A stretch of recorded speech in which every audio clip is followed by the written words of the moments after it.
July 1st, 2026 was supposed to be a quiet day on the royal calendar that would be observed in private but disregarded in public. That day would have been Princess Diana's 65th birthday. Kensington Palace did not plan a ceremony, an official statement, or an official image. But at dusk, the day belonged to someone no one had anticipated. Princess Charlotte, then 11 years old, did something so trivial and thoughtless that everyone in her immediate vicinity was constantly discussing it. Furthermore, the information bore a weight that no one had expected from a youngster when it was made public. This story is not about a palace tribute. It recounts the story of a granddaughter who never met the woman for whom she was named and what happened when she did. This is what happened.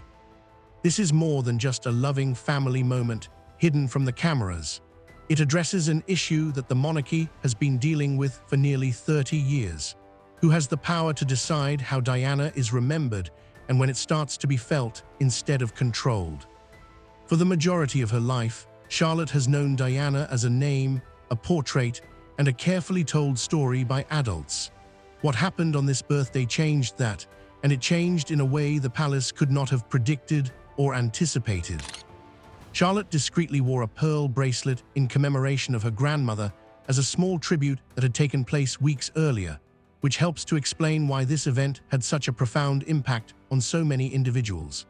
Let's now discuss the birthday itself and the alleged covert request she made that nobody in the house saw coming before sitting through the next moment, which is said to have made even the adults in the room fight back tears. Finally, the importance of having an 11-year-old tell Diana's story for the first time instead of using quotes and biographies. Let's begin now. Diana, Princess of Wales, died on August 31, 1997, at the age of 36. She was born on July 1, 1961, at Park House in Norfolk. Charlotte would never come upon her. She was born in 2015, 18 years after Diana perished in the accident. She also only knew her grandmother through pictures, family stories, and the occasional artifact that was explained in detail for most of her early years. One of those items made headlines a few weeks before this birthday. On June 13, Charlotte was seen during Trooping the Colour wearing a 3-strand pearl bracelet created by Nigel Milne for the Birthright charity in 1988. This bracelet was strikingly similar to the one Diana wore in the late 1980s. Charlotte wore the exact same piece next to Catherine, Princess of Wales, who presently possesses the original, in an obvious, deliberate echo between mother and daughter. Royal spectators immediately noticed. Fashion writers described it as a subtle tribute. Few people knew how much more was ahead at the moment. Charlotte's resemblance to her grandmother is a topic of increasing discussion among royal analysts.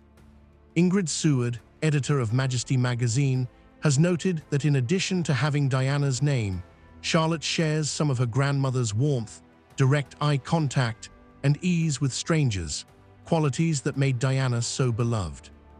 Hi there, according to the magazine piece, Catherine has put forth a lot of effort recently to keep Diana in her children's daily lives, not as a somber historical figure, but as someone they can freely ask questions about. That effort is crucial because Diana was more than just a princess by title. Walking across an active minefield in Angola, she made the world think about the actual consequences of landmines. She held the hand of a man who was dying of AIDS at a period of humiliation and fear. She urged that her sons see homelessness personally rather than reading about it from a distance. Charlotte did not directly inherit any of that. She is getting it in bits and pieces at a time when she is old enough to ask sincere questions and expect sincere responses. That paradigm applied to Charlotte's 65th birthday. A child stands on the edge of a heritage she is only beginning to understand on the one day of the year that is dedicated to the woman she never got the opportunity to meet. It also occurred just over 8 weeks after Charlotte's own 11th birthday, which was marked on May 2nd by a brand new portrait taken by royal photographer Matt Porteous and released by Kensington Palace. According to royal biographer Duncan Larcombe, Charlotte is now old enough to hear Diana's entire narrative. Not the sanitized one reserved for extremely young children, but the real one with the difficult parts. The move from protecting a youngster from a story to finally allowing her to utilize it is not announced by the palace. Everything in a family happens in silence long before anyone outside notices. According to people close to the family, the events of July 1st happened in 3 parts, each of which was a little heavier and small than the last. The first is the bracelet. Sources claim that Charlotte specifically asked to wear it again that day, not for a formal event or for photos, but rather because, according to one insider, a royal outlet was just a regular Wednesday at home. The removal of the artwork from its crate was not justified, nor was there a scheduled engagement. Either way, she desires it. People who know the family believe it was the first indicator that Charlotte's birthday meant something different from past birthdays, but it's unclear if the request was granted. It went beyond a simple jewelry selection. It was a little child selecting her own daily activities. But it was more than simply the bracelet. The second detail is even more muted. According to a source cited by a royal website, Charlotte apparently pleaded with Catherine to teach her something about Diana that she had never heard before. Something succinct and clear, not from a headline or biography. Catherine reportedly cooperated, narrating a normal afternoon based on her personal memories of family stories, the kind of details that are never recorded in an official document. One royal insider characterized Diana's transition from a name on a page to something more like a person for Charlotte. Another person close to the family claimed that Catherine had been waiting for Charlotte to raise the question herself rather than asking it before she was ready. This is followed by the third part, which is claimed to have gone the furthest.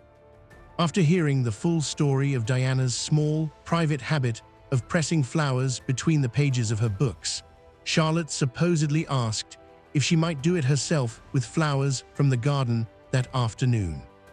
A source close to the family claimed that the room fell silent and that several of the adults present were moved, not by what was said, but by who was asking and why. An insider told a British tabloid that it was the closest anyone in that house has ever felt to having Diana there. To see why this lands so differently, consider the alternative of a palace tribute. For nearly 30 years, Diana's memory has been largely managed from above. Institutional distance is used to oversee official anniversaries, authorized images, and thoughtful remarks. Diana herself was against this kind of separation throughout her public life. She said that instead of being a glass portrait, she wanted to be a queen of people's hearts. On July 1st, none of that management was present. No institution made the decision to commemorate the day. Instead of providing a prepared answer when a daughter asked her a question, the mother opted to be truthful. Catherine had earlier stated, if only briefly, that she wanted her children to know Diana as a real person instead of merely a symbol, and this objective was ultimately accomplished, not by a proclamation, but by one afternoon. Cameras weren't expected. Genuine affection is evident in the image of a child reaching for a grandmother she never had with merely a bracelet, a flower, and a question. It is easy to forget that sorrow in a royal household is still pain when one observes the elegant portrayal of this family. It manifests itself in the same way everywhere else, but it only affects people that the world is determined to watch. William has already stated that he wants his children to know Diana as a person rather than just a narrative. He has discussed the few occasions at home when her name is used naturally, without urging, and in regular conversation as opposed to on special occasions.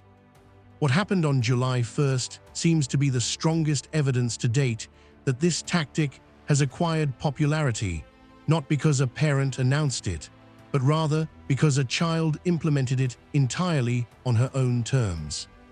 This suggests more than just one afternoon in the future.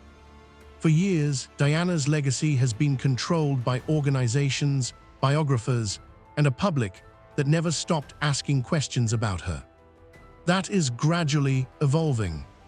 It now partially belongs to a little child who is only beginning to understand the meaning behind her given name.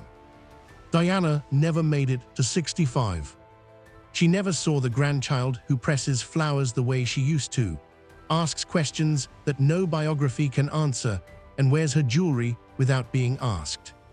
For one 11-year-old, a mother who had been absent for over 30 years became, in that quiet, spontaneous afternoon.